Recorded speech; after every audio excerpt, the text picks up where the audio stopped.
call on Dr. Jibril Abdulmalik for his expert provision. He is a renowned psychiatrist and senior lecturer at the University of Ibadan, and he has demonstrated experience in public mental health advocacy, research, and engagement with government and non-governmental institutions.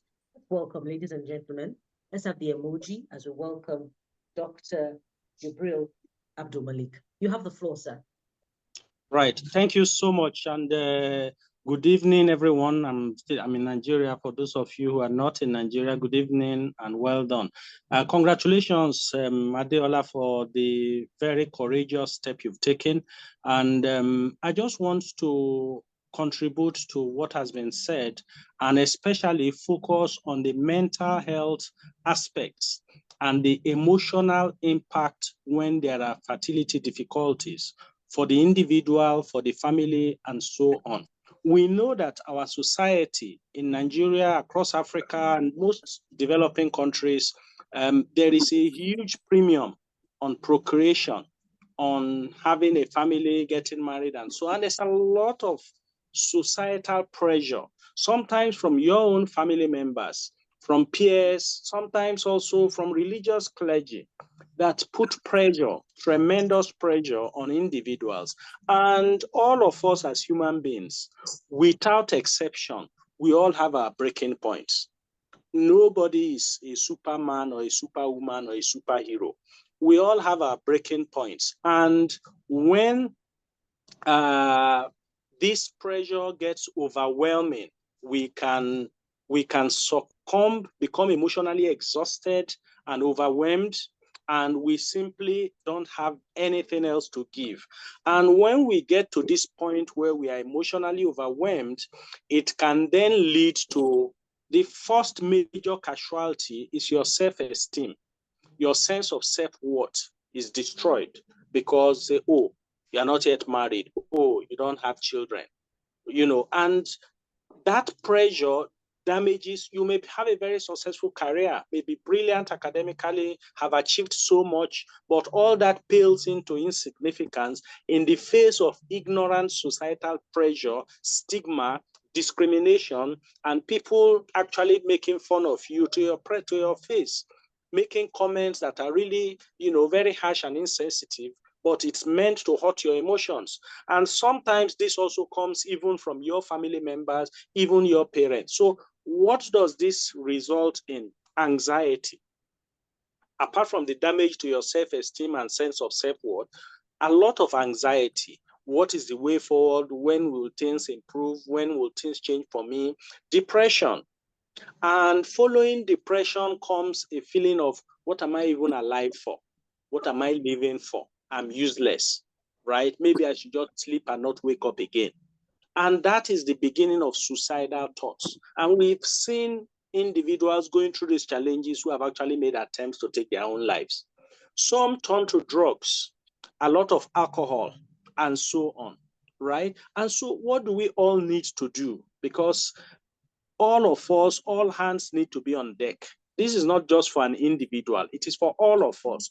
How can we help? The first thing we need to do is to unlearn some of the negative societal conditioned stereotypes that we have been brought up with. We have to unlearn and delete some of those, right? So that we clear headspace for us to begin to learn emotional intelligence, begin to learn empathy, begin to learn resilience, so that we can stand very well, face society, help people who are struggling without feeling intimidated and overwhelmed. Very important. And we need to appreciate that emotional or mental health consequences are front, center, right, left, back, all around issues of reproductive health. If you are single and not married, there's a lot of pressure which impacts negatively on your emotional well-being. If you are married and the year one has come, no pregnancy, year two, no pregnancy, even your own biological parents will start calling you, what's going on? How is your body?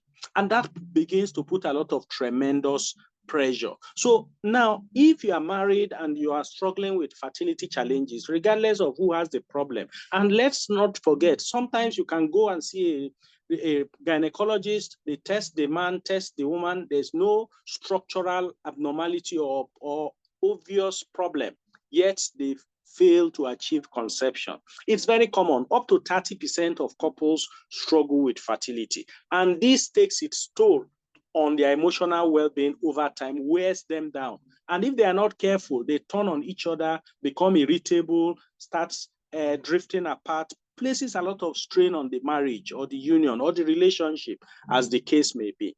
Now, even when you are married or you are not married, but you are pregnant and you are carrying a pregnancy, antenatal anxiety, postpartum depression, postpartum psychosis, these are all things that can occur around pregnancy, childbirth, and in the postnatal period.